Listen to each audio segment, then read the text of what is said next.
Our very good friend Tammy and Casper, who is our, well, you tell us who you are, Tammy Ann. What's your title?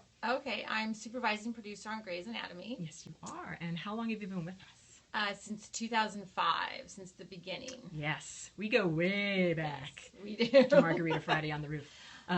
We go way, way back. And tell us, what exactly does a supervising producer in post do? Well, when the S by S cards leave the cameras, because now we're in digital, and they go to our telecine lab, until the actual masters are delivered to ABC, I basically handle, produce, oversee all of that, of course, with our amazing team here in post and editorial, oversee all of that, which includes, I'll break it down for you, it includes the offline editing, ADR, final picture, final sound, visual effects, a lot of other things. So basically, you take all of the elements and mush them all together, and at the back end comes out a complete show. A complete show that, that airs on it. We give you all this raw stuff, and you somehow compile it into a show. Music. Yeah, that's right. Music is a big part. So, give us a little background. How did you come into post? Were you always a post person, or? No, actually, my background's in banking, and then I decided to make a film. And then from there I went into production, did some music videos, some commercials, and then started into television. And then in television, when I moved over to television, went into post because I thought that was the best match of my skills. So now I didn't know you did music. That's a great thing to have, especially on our show, because music has been such a huge part of our show.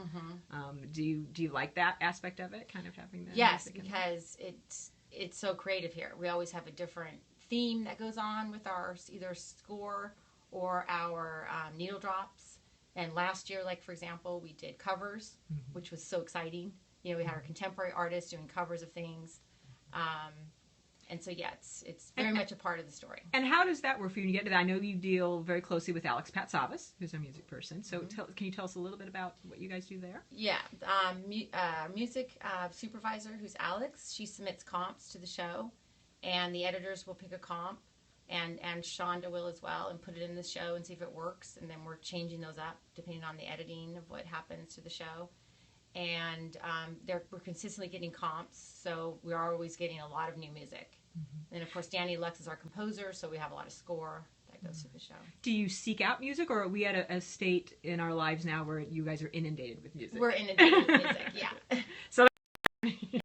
Alex and Shonda have a lot of discussions about what she wants for the show, what Shonda wants for the show. So Alex is sending us compilations and albums that fit the need and the tone of Grey's in our particular season.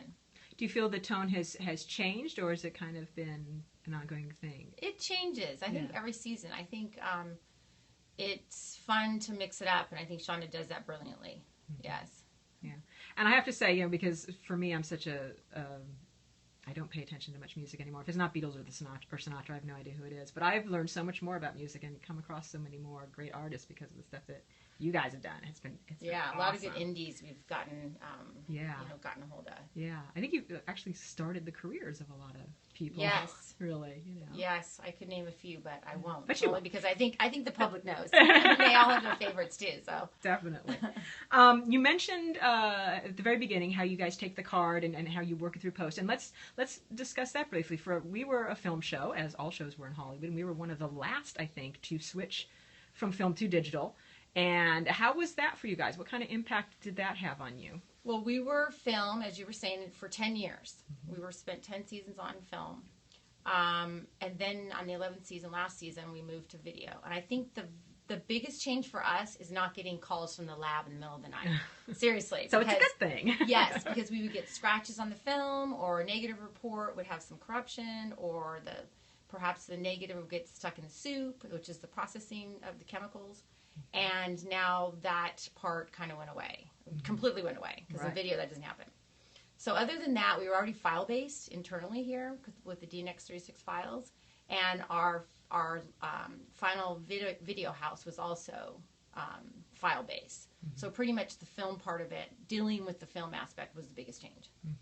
Because now when you say file-based, basically they were manipulating it into digital files anyway because we cut on Avids. Correct. And that kind of thing. It's not like good old-fashioned movie right. like you see it on films. Yeah. We've been file-based for a few years. Okay. Transferring, doing the actual telecine process, which that means is film to videotape, and then the files would come here. So that was already existing for quite a few years. Right. Now, but what about in terms of the amount of dailies? Because I know what we all kind of joke about and a lot of people talk about is when you go digital, it's just digital. You don't have to cut. It's not like we're going to run out and you just back to one and it goes on and on and on. Have you noticed any of that? Well, surprisingly, the averages of the directors pretty much stayed the same. The high shooters were still high shooters, which aren't as many hours as most shows have gotten. In the past, I've heard from other shows they get 5, 6, 7 hours of dailies. Ours are still within that 1 to 2 hour range. And a lot of our directors are returning directors, and they know the show, and they actually do say "cut." And I think I think also a lot of our directors, and it's a lot of directors in the industry, are old school in the way that we all came up in film, and you just know you cut. That's part of what you do. You don't let it run on because we didn't come up working in video, basically. Which is great for our editors because they can actually only look at so much dailies a day. Right. You mean they don't want to watch it 24/7? No. So tell us, what are a couple of the must-have skills that you need as in post or as a person in your position who's heading up the department? Okay.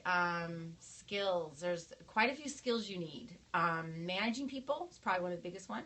Effective communicator. Being a motivator. Be able to deal with budgets, patient, calm under pressure, and juggling a million things at once. Because right now we're probably juggling about 6 episodes here in the post-editorial side. Right. And I think we should point out to people, a lot of people think that when we're not on the air, we're not working. Oh, yeah, right. Which is so not true. It's actually, when we're not on the air, we're almost working harder because we're catching back up. We need to be off the air a bit because, as we've said in the past, and you can attest to, it takes a minimum of 9 days to shoot it, and then you guys would love to get 20 days to post it, but and sometimes that doesn't work out. Right, it gets shorter and shorter. We're always up against our air date, so whatever that denotes, that's what we have.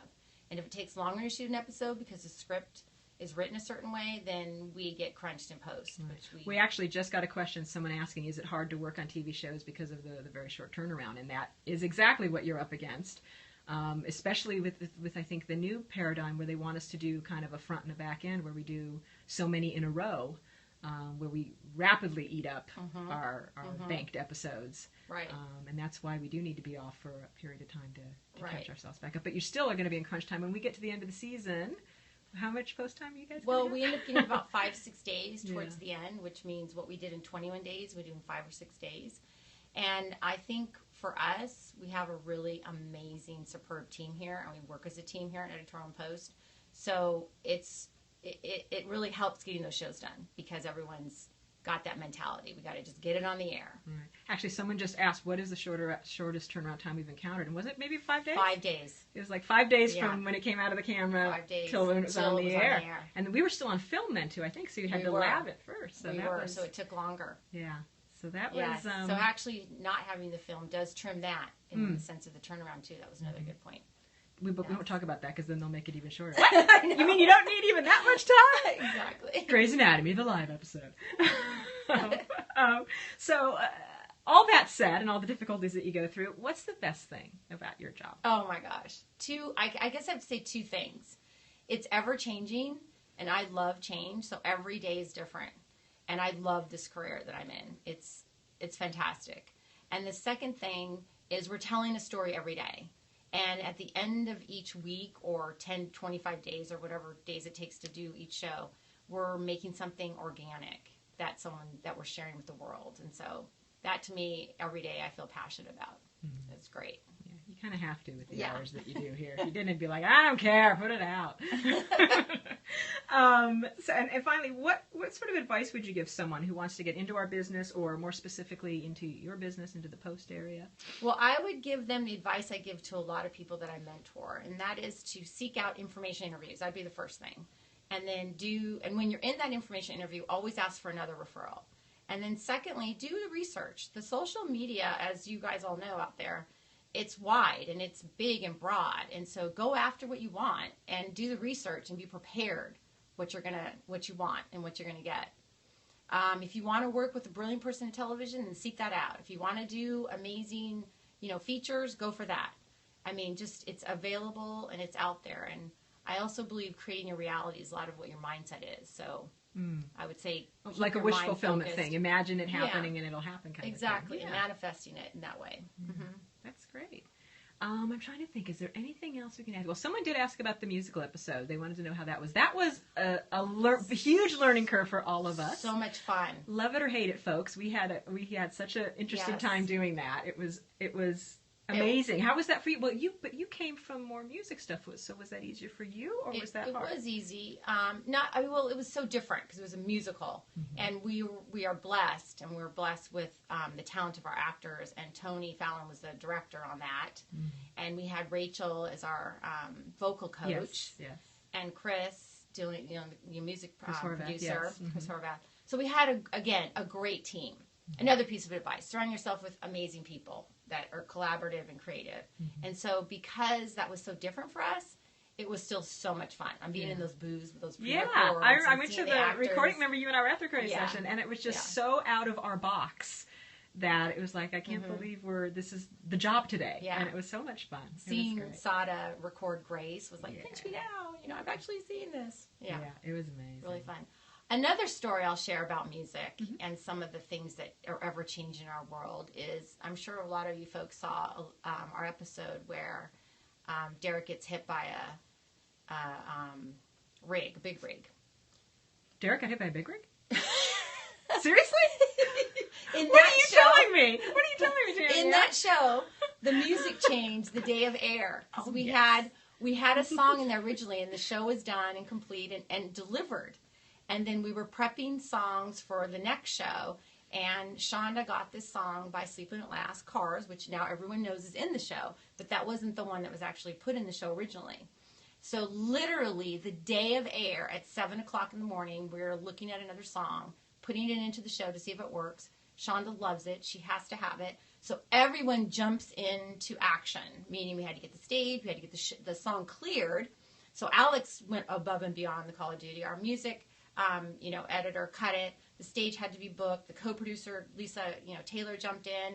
We had to pull the masters, and we had to redo the show, redub the show, and then redeliver it within 6 hours. And we pulled it off, of course, because everyone sees it in there. But there's one of those things that just come up like out of the blue. Okay, let's change the song to the show that's airing tonight. And remember, we have to beat the East Coast. I was going to say it was for the New York feed. Yes. Yeah, so yes, and we did it. Yay. Yeah, but we never want to do that again. No, we don't. As great as it was, and it was the perfect choice. But because it was a cover by Sleeping at Last of Cars, which is Snow Patrol song. Yeah. So. But it's just those are the kind of things where you almost wish you weren't so good at your job. Because you've set precedent now. I know. It was exciting though, but it was kind of like us just being on steroids for that minute. Just speed, getting it all done. But there's also this, like the adrenaline sense of, and then you did it. Because I remember watching it, and I'm going, wait a minute, that's different. Oh my God, they changed this. Yeah, because you saw the earlier version. Yeah. And I'm sort of eating my food going, that's different.